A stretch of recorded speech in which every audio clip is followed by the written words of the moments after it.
Im Februar 1916 gründete Hugo Ball in der Spiegelgasse 1 das Cabaret Voltaire, aus dem Dada entstand. Also Ball war der eigentliche Gründer der Dada-Bewegung. Es kamen auch tatsächlich 3 junge Männer. Der eine war Tristan Tzara, der andere Marcel Janko und ein dritter Herr, dessen Namen er sich nicht mehr erinnerte, und boten ihre Dienste an. Hans Arp war auch da für die Dekoration. Emmy Henning sang mit ihrer etwas brüchigen, aber sehr überzeugenden kleinen Stimme. Ball spielte Klavier und das Kabarett startete.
Bambla, o falli bambla, rossiglia infahable hor, e giga forave, hijo bloico, rusula huju, holaka holala, alago bum, blago bum, blago bum, posso fataka, susu budu budu, asabatusa, data baumpe, tusa colomana.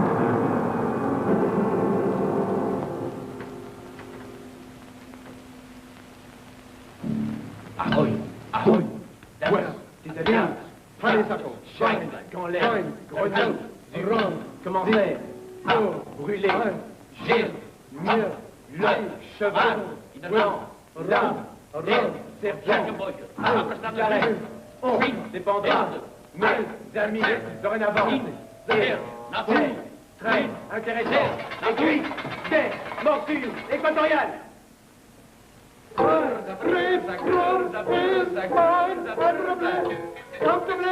Vivant que deux éléphants sur l'âme, les ailes l'on lève. Au présent, de 20 télégraphistes, sensation.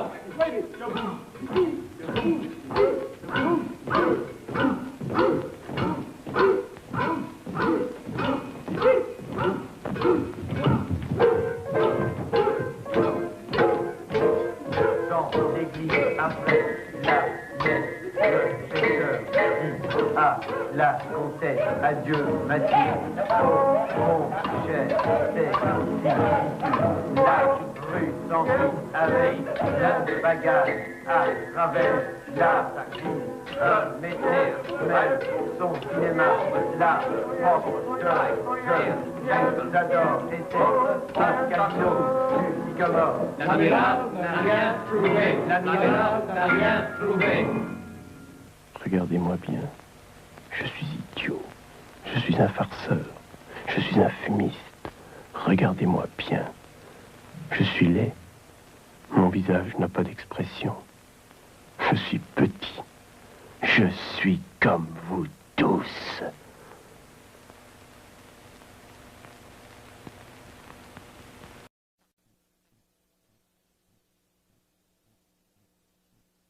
La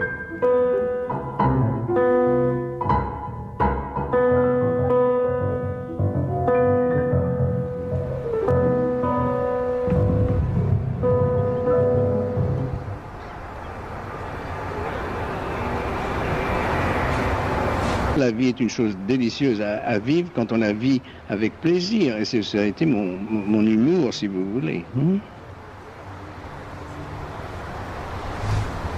Marcel Duchamp, pendant toute une vie partagée entre l'Amérique et la France, ne produira qu'un nombre d'œuvres relativement limité. Mais ce corpus réduit s'accompagne d'une célébrité mondiale et d'une influence permanente sur tout un pan de l'art contemporain, encore que Duchamp lui-même soit le premier, en souriant, à en refuser la paternité.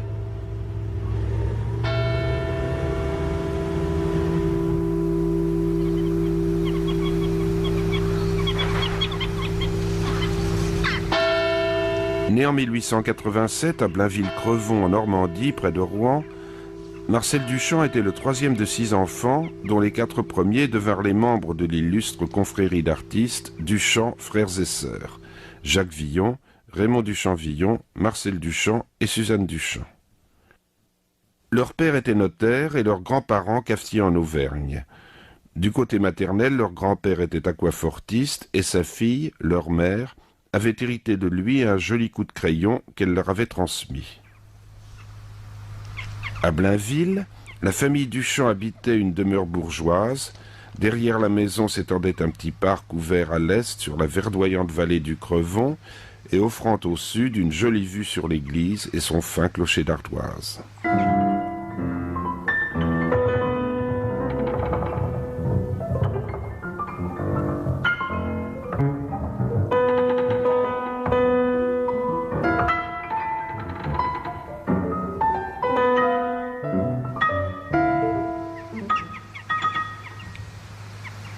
Blainville devint pour le jeune Marcel l'endroit où il passait ses vacances et le décor de ses premières pochades d'après nature.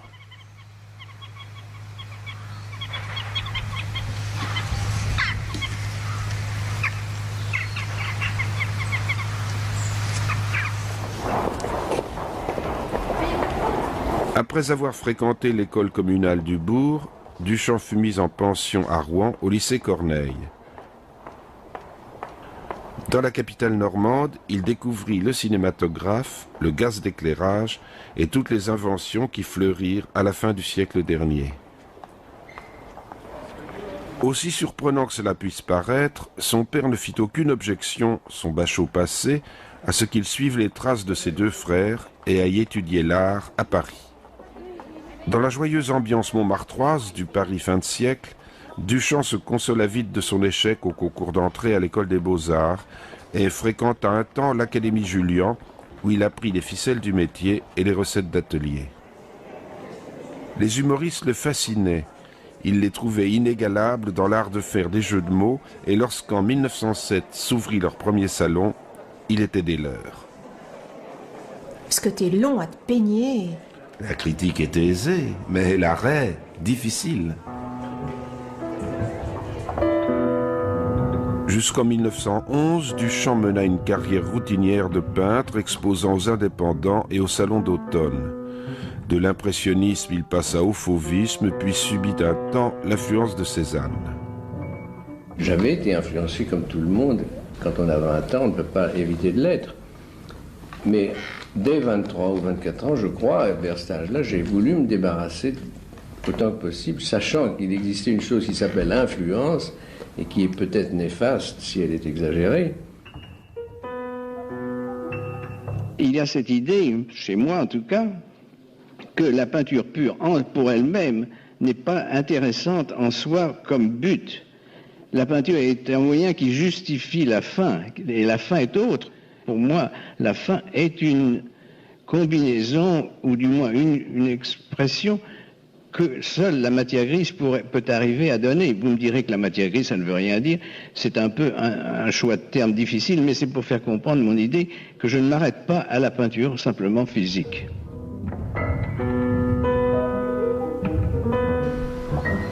Les dimanches, dans la maison familiale de Puteaux, rassemblaient les trois frères, Marcel Duchamp, Raymond Duchamp-Villon, Jacques Villon et leurs amis peintres, pour des discussions passionnées.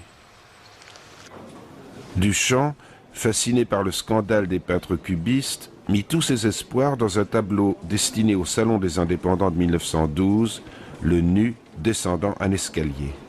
L'idée d'un nu descendant un escalier est venue du fait que j'avais vu dans l'illustration des photographies appelées chronophotographies. Et ça, il y a eu beaucoup d'expériences à ce moment-là de photographies répétant chaque mouvement à une seconde stroboscopique, comme on les appelle aujourd'hui, n'est-ce pas, qui prennent chaque seconde par une étincelle et donnent le schéma, le diagramme du mouvement.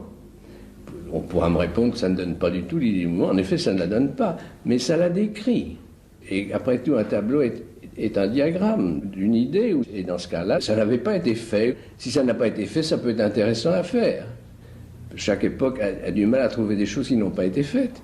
Et ça, c'est une des choses qui a eu une grande influence dans toutes les 50 dernières années. Le comité du salon refusa le nu descendant un escalier. Et Marcel, la mort dans l'âme, le retira, sans savoir qu'un an plus tard, à l'exposition de l'Armory Show de New York, son tableau ferait scandale et le rendrait célèbre en Amérique du jour au lendemain.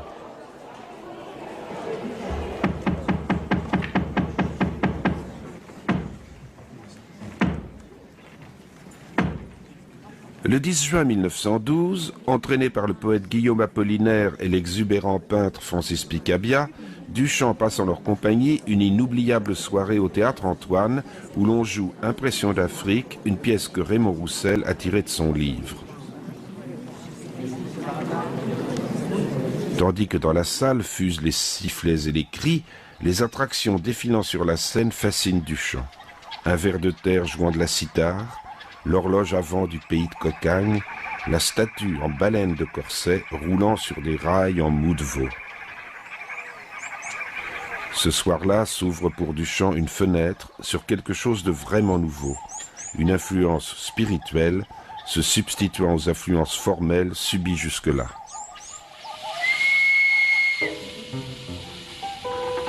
Cet été 1912, Duchamp part pour Munich et dans sa chambre d'hôtel transformée en atelier, il exécute un projet longuement mûri, un tableau de création pure, juxtaposant des éléments mécaniques et des formes viscérales. C'est La Mariée.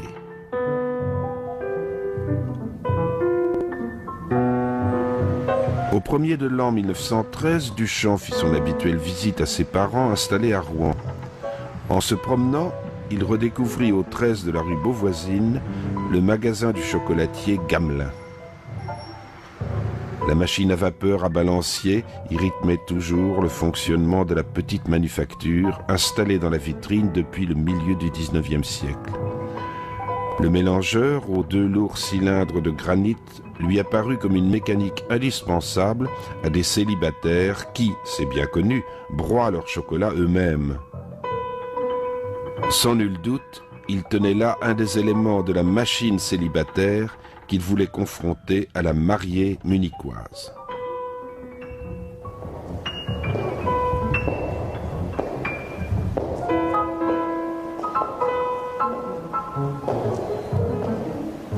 Neuf Moules Malik, 1914.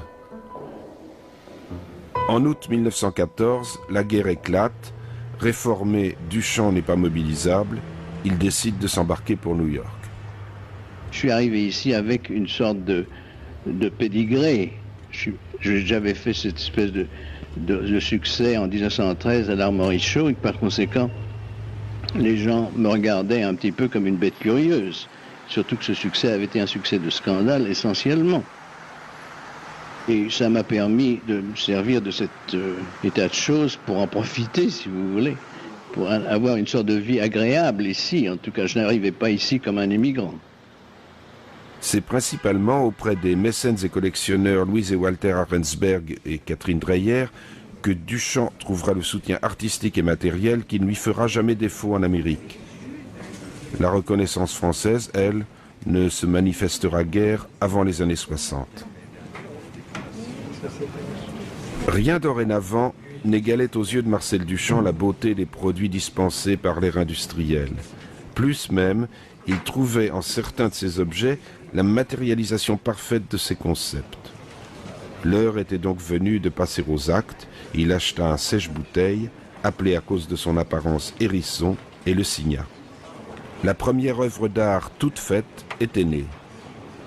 Ayant emprunté à la langue anglaise le mot « ready-made », qui, pensait-il, sonnait mieux que l'expression « tout fait », il transforma en œuvre d'art une pelle à neige, un porte-manteau, une housse de machine à écrire et un urinoir qu'il baptisa Fontaine et signa du pseudonyme de R. Mutt. Les premiers ready-made remontent à quelle année? 1913.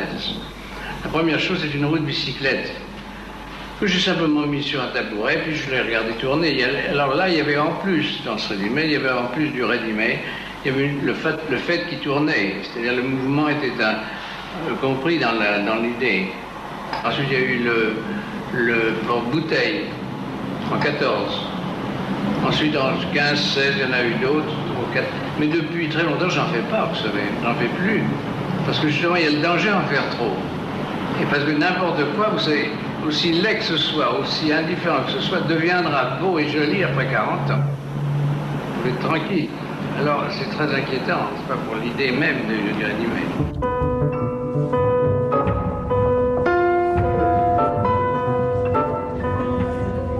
Roue de bicyclette, 1913.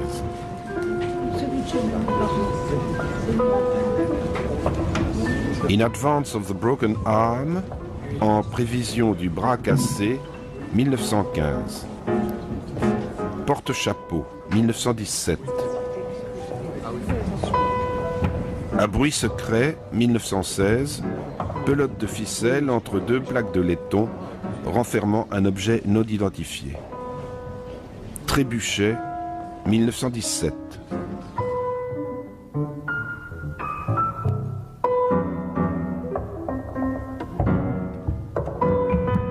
Comment doit être regardé un ready-made, perçu? Il ne doit pas être regardé au fond. Il est là simplement. On prend notion par les yeux qu'il existe. Mais on ne contemple pas comme on contemple un tableau. Le lit de contemplation disparaît complètement. Simplement prendre note que c'est un porte-bouteille, ou ça c'était un porte-bouteille qui a changé de destination, puis c'est tout.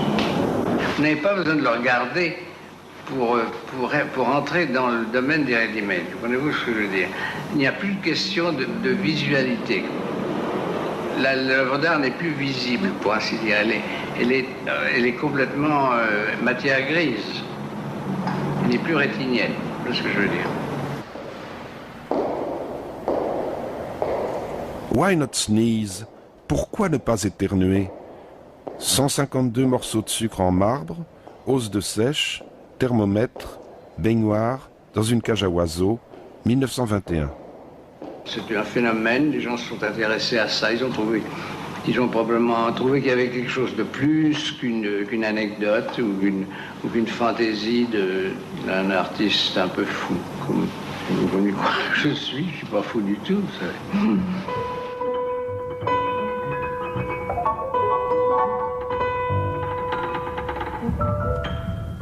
L-H-O-O-Q, 1919. Peu de temps après son retour en Amérique, Duchamp provoque le dédoublement de sa personnalité, d'où naquit son alter ego, Rose, c'est la vie, immortalisé par l'objectif de Man Ray.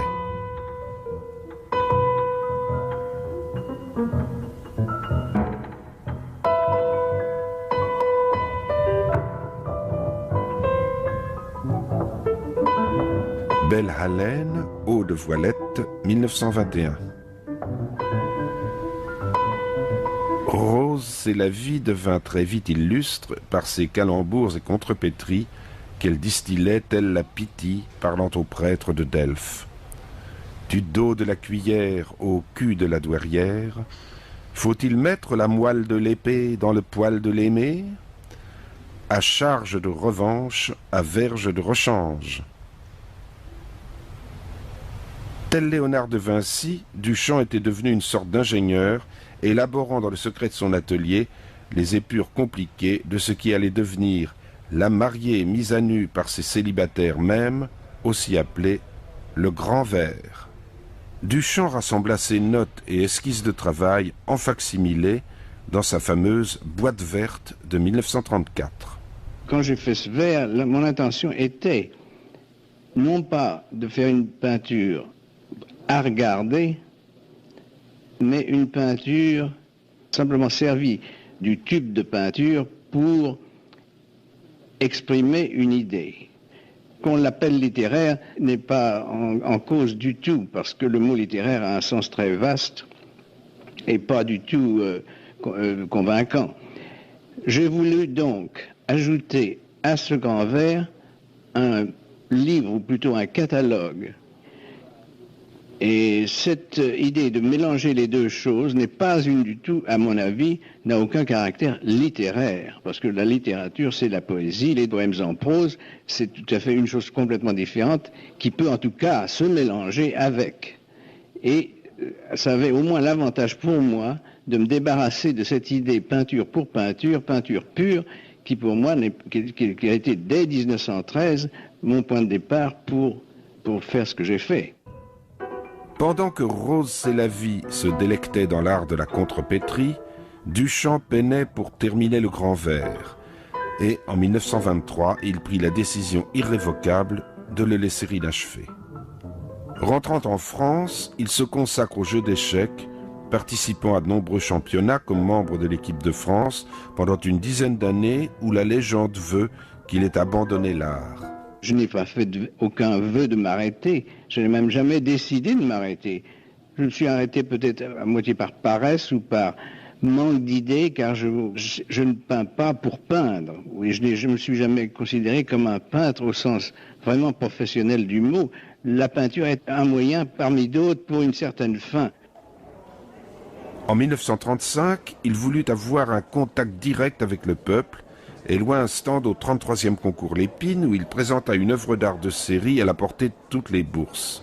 Les disques optiques qu'il avait inventés et dénommés rotorelief étaient censés donner une impression de profondeur lorsqu'on les faisait tourner sur le plateau d'un phonographe.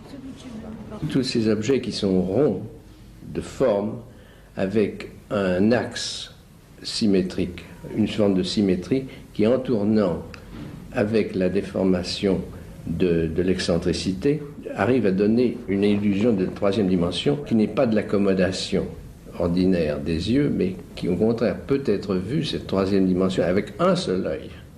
On la voit mieux en fermant un œil qu'en laissant les deux yeux. Ça m'a amusé à ce moment-là, c'était des expériences presque en dehors de la peinture, mais enfin, c'est une chose qui m'avait beaucoup intéressé.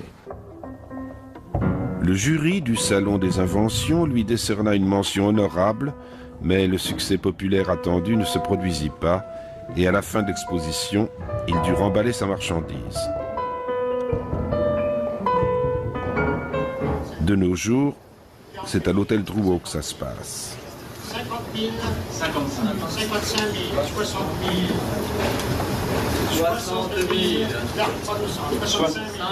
70 000. En 1936, Duchamp fut contraint de se rendre aux États-Unis où, sur une route du Connecticut, s'était produit une abominable tragédie. Le Grand Vert, transporté dans un camion, avait été brisé par les trépidations du véhicule. Au lieu d'être affligé, il trouva au contraire que le destin avait plutôt bien fait les choses, que la symétrie des cassures avait l'air d'être voulue et qu'au lieu d'être défigurée, son œuvre se trouvait magnifiée. La mariée mise à nu par ses célibataires même, l'original cassé, réparé et intransportable vu sa fragilité, se trouve au musée de Philadelphie, qu'il ne pourra plus jamais quitter. Le Grand Vert, huile, vernis, feuilles de plomb, fils de plomb et poussière sur deux panneaux de verre montés sur aluminium. 2,725 m sur 1,758 m.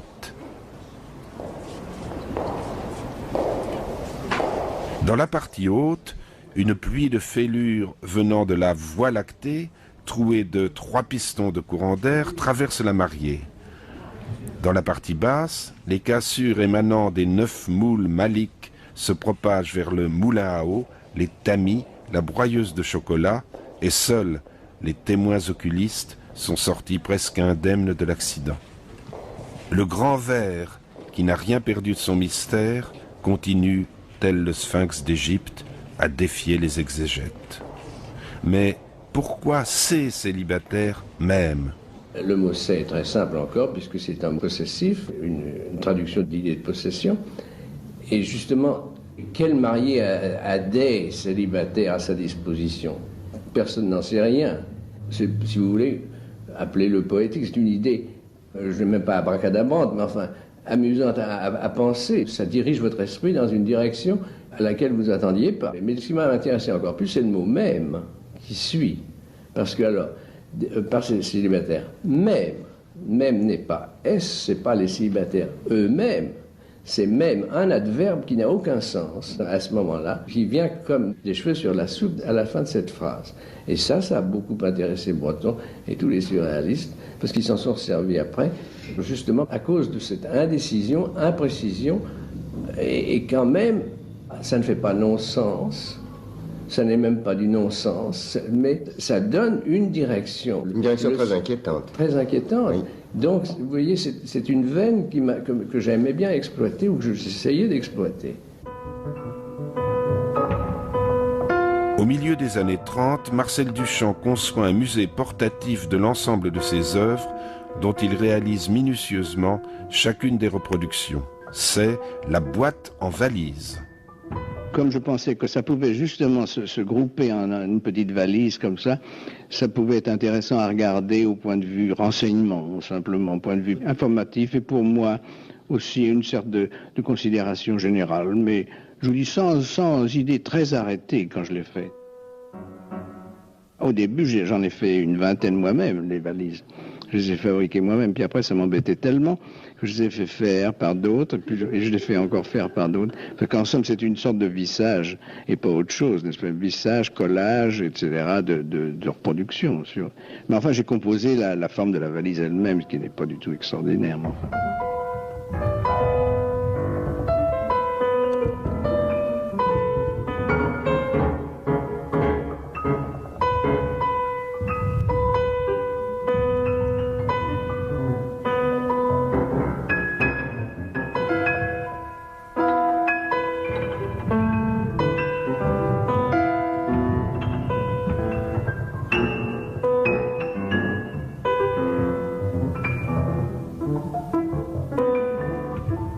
Le sérieux est une chose très dangereuse. Pour éviter le sérieux, il faut faire intervenir l'humour. Et si vous faites intervenir l'humour, vous pouvez aussi. Le seul sérieux que je pourrais considérer, ou que j'ai essayé de considérer, c'est l'érotisme. Ça, c'est sérieux. Et j'ai essayé de m'en servir comme plateforme, si vous voulez, pour construire les choses que j'ai construites. Objet d'art. Feuille de vigne femelle, 1951. Lors d'un de ses séjours en France, Marcel Duchamp meurt à Neuilly en octobre 1968. Il avait 81 ans.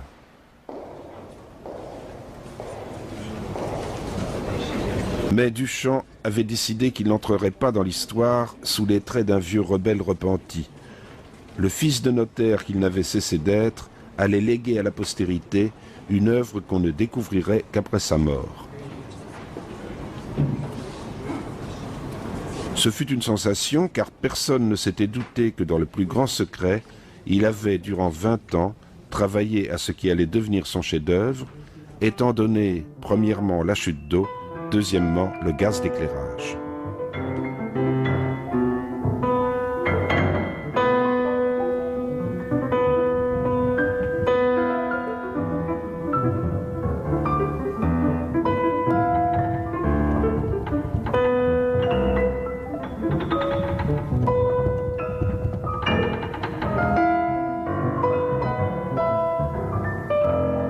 Seuls 2 trous pratiqués dans une porte à double battant permettent aux visiteurs d'enfin savoir.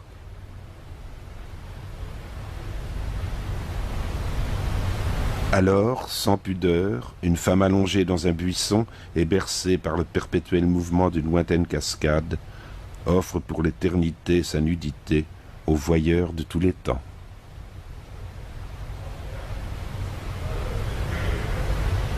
Tel est le rendez-vous proposé par Duchamp aux pèlerins de Philadelphie. L'artiste aime bien croire qu'il est complètement conscient de ce qu'il fait, pourquoi il le fait, comment il le fait, et la valeur intrinsèque de son œuvre. À ça, je ne crois pas du tout. Je crois sincèrement que le tableau est autant fait par le regardeur que par l'artiste.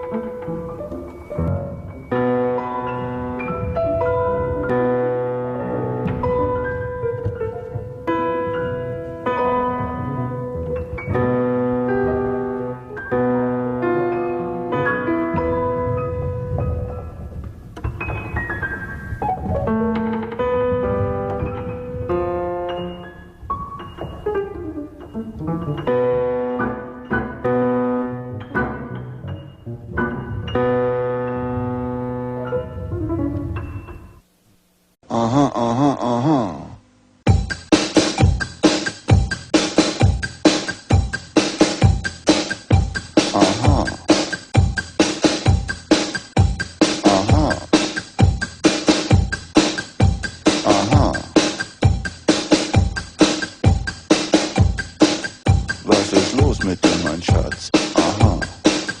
Geht es immer nur bergab? Aha. Geht nur das, was du verstehst? Aha. This is what you got to know. Love you though it didn't show. Ich lieb dich nicht, du liebst mich nicht. Ich lieb dich nicht, du liebst mich nicht. Ich lieb dich nicht, du liebst mich nicht. Ich lieb dich nicht, du liebst mich nicht. Da, da, da. Da, da, da. Da, da, da. Da, da, da. Da, da, da. Ich lieb dich nicht, du liebst mich nicht. Da, da, da. Ich lieb dich nicht, du liebst mich nicht. Da, da, da. Ich lieb dich nicht, du liebst mich nicht. Da, da, da. Ich lieb dich nicht, du liebst mich nicht. Da, da, da. Da, da, da. Da, da, da. Da, da, da.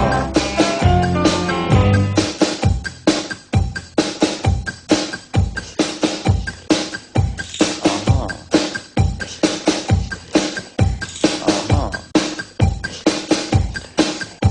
Aha. So, du denkst, es ist zu spät. Aha. Und du meinst, dass nichts mehr geht. Aha. Und die Sonne wandert schnell. Aha. After all is said and done, it was right for you to run. Ich lieb dich nicht, du liebst mich nicht. Aha. Ich lieb dich nicht, du liebst mich nicht. Aha. Ich lieb mich nicht, du liebst mich nicht. Aha. Ich lieb dich nicht, du liebst dich nicht. Da, da, da. Da, da, da. Da, da, da. Da, da, da. Da, da, da. Ich lieb dich nicht, du liebst mich nicht. Da, da, da. Ich lieb dich nicht, du liebst mich nicht. Da, da, da. Ich lieb dich nicht, du liebst mich nicht. Da, da, da. Ich lieb dich nicht, du liebst mich nicht. Da, da, da. Da, da, da.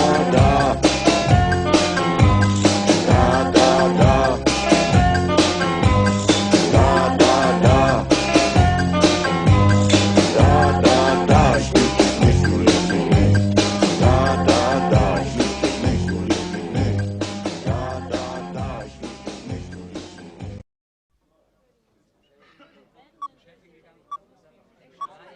Aha, aha, aha.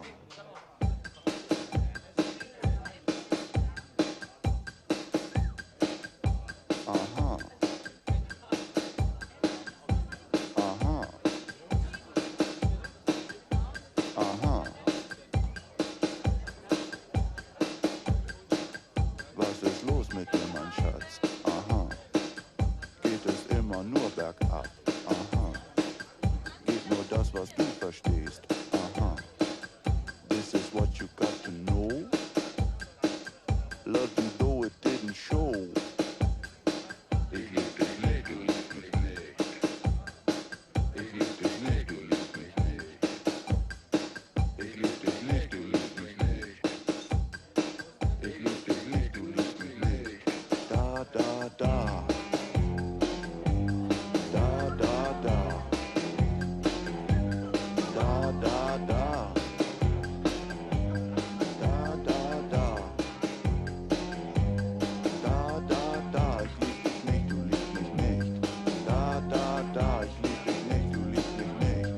Da, da, da. Ich lieb dich nicht, du liebst mich nicht. Da, da, da. Ich lieb dich nicht, du liebst mich nicht. Da, da, da. Da, da, da. Da, da, da. Da, da, da.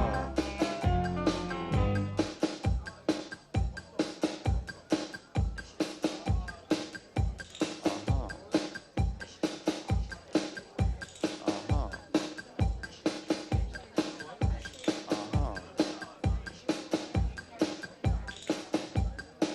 So, du denkst, es ist zu spät. Aha. Und du meinst, dass nichts mehr geht. Aha. Und die Sonne wandert schnell. Aha. After all is said and done, it was right for you to run. Ich lieb dich nicht, du liebst mich nicht. Aha. Ich lieb dich nicht, du liebst mich nicht. Aha. Ich lieb dich nicht, du liebst mich nicht. Aha. Ich lieb dich nicht, du liebst dich nicht. Da, da, da.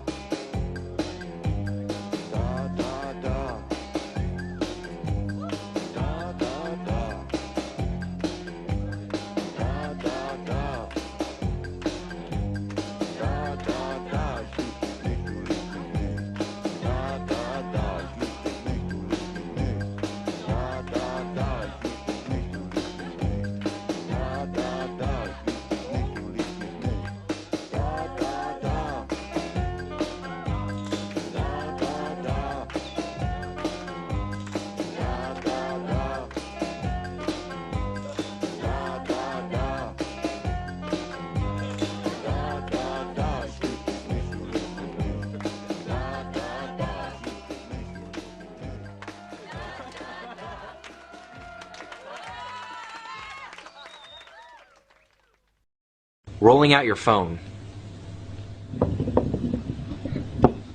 Check it out. Check out the pizza printer. Oh man. Just heating up some popcorn.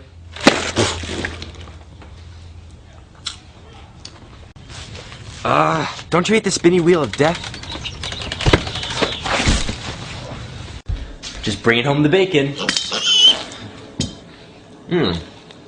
Good piggy. You know, when life gives you lemons, turn it into candy. Ooh, sour. An apple a day keeps the doctor away. What? This is how I hitchhike! Man, I love Easter candy. Cannonballing! Woo!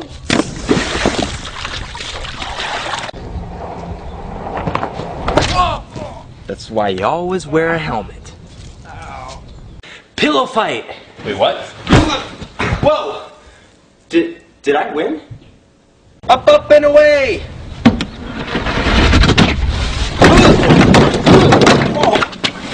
Will you open this for me?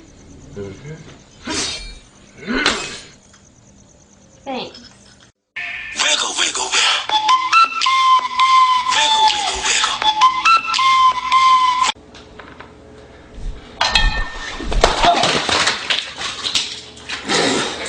This is how I play Game of War.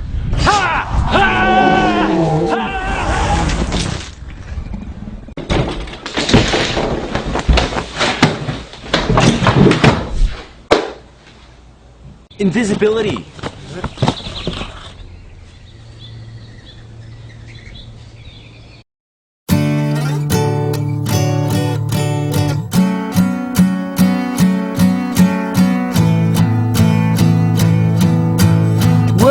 are flowing out like endless rain into a paper cup.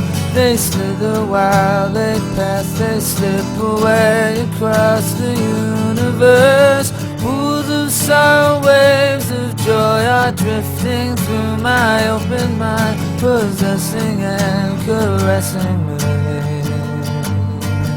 Jai Guru Deva.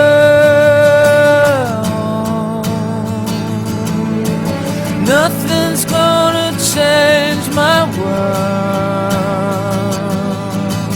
Nothing's gonna change my world. Nothing's gonna change my world. Nothing's gonna change my world. Images of broken light which dance before me like a million eyes and call me on and on across the universe. Thoughts meander like a restless wind inside a letterbox. They stumble blindly as they make their way across the universe. Jai Guru Deva.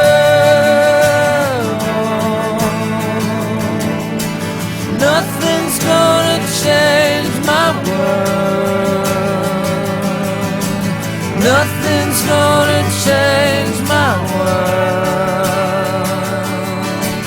Nothing's gonna change my world.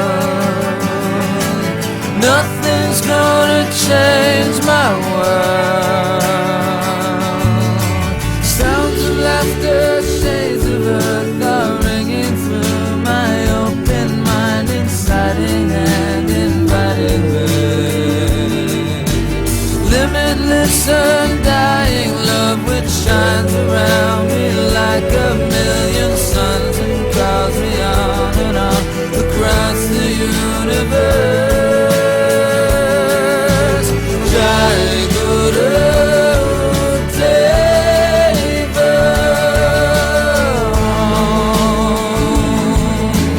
Nothing's gonna change my world. Nothing's gonna change my world. Nothing's gonna change my world.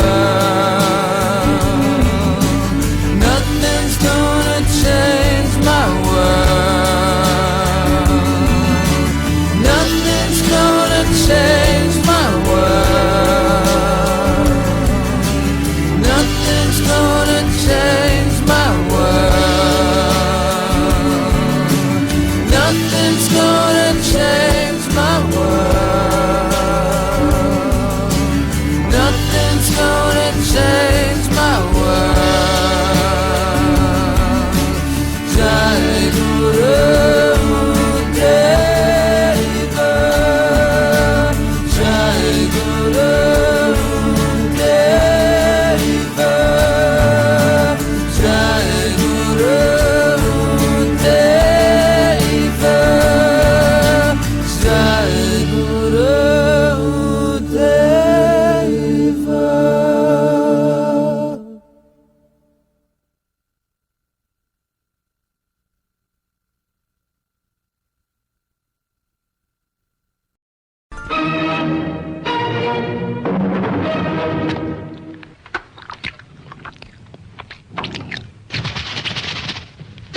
Je suis fou du chocolat Lanvin.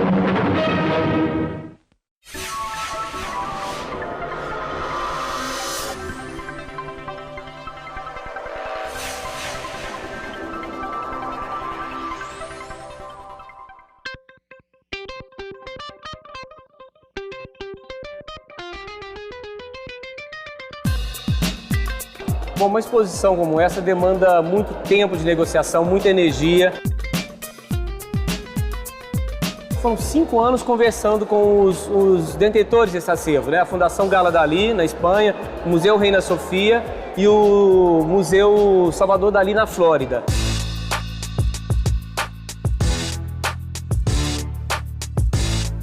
mas a gente teve uma ajuda aí da Copa do Mundo, vamos dizer assim. Então, assim, as instituições quiseram estar no Brasil apresentando o seu artista, né? Esse artista genial que é Salvador Dalí. São 150 obras, entre pinturas, desenhos, gravuras, até filmes que Salvador Dalí fez. Primeira vez que eu tive contato com as obras do Salvador Dalí, o que me chamou mais a atenção no filme, na estreia do filme L'Âge d'Or, né, feita pelo Luiz Buñuel, com participação do Salvador Dalí, e no momento de estreia, no Estúdio 28, Cinema Estúdio 28, as obras expostas de Dalí foram praticamente todas destruídas. Aqui nós temos aí as fotografias desse momento, né, de fúria, né?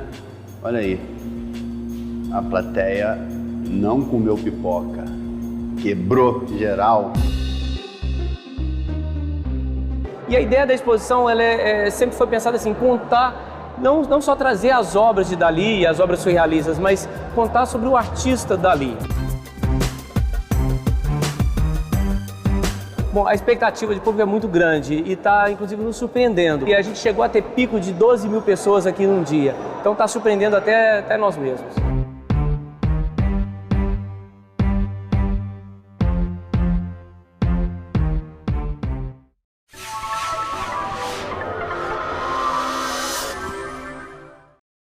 Eu nunca acreditei, por exemplo, que 2 e 2 fossem 4.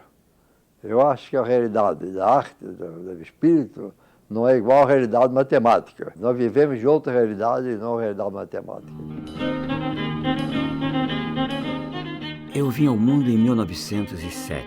O engenho Jundiaí foi a capital da minha infância, o meu reino. Me conheci em pintor a minha vida inteira. A pintura de Cícero era sexo vivo. Pintura é coisa mental, dizia Leonardo, sexo é coisa mental. Está toda aqui. Depois eu vim para o Rio de Janeiro. As primeiras aquarelas daquele ambiente do Rio de Janeiro, Santa Teresa. A linha do bonde, que começa lá no Pão de Açúcar e vai bater lá no telhado do Outeiro da Glória. Nesta casa, Cícero Dias começou a célebre obra dele. Eu vi o mundo, começava em Recife.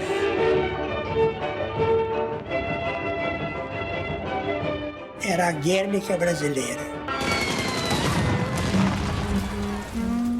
A década de 20 termina com a Revolução de 30.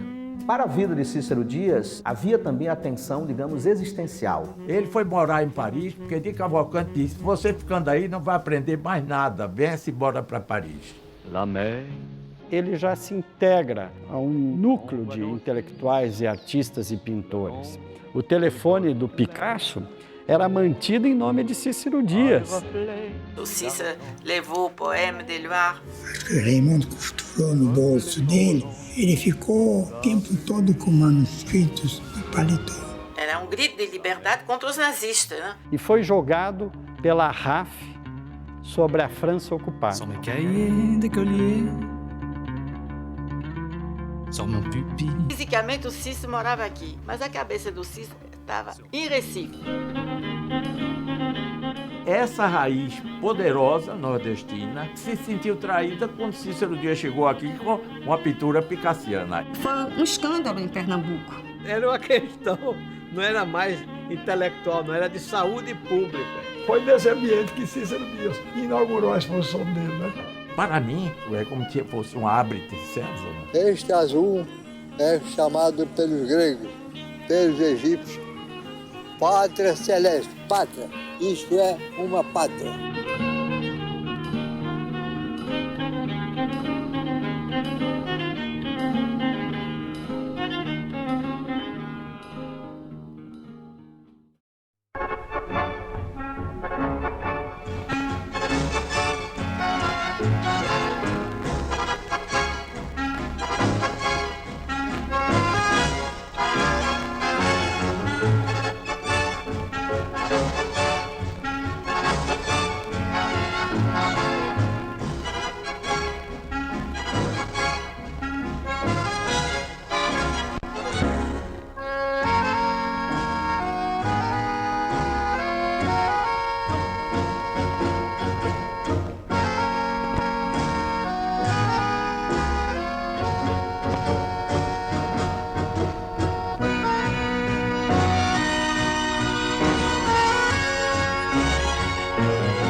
Sous un banal abribus, le ciel ne peut pas vous tomber sur la tête.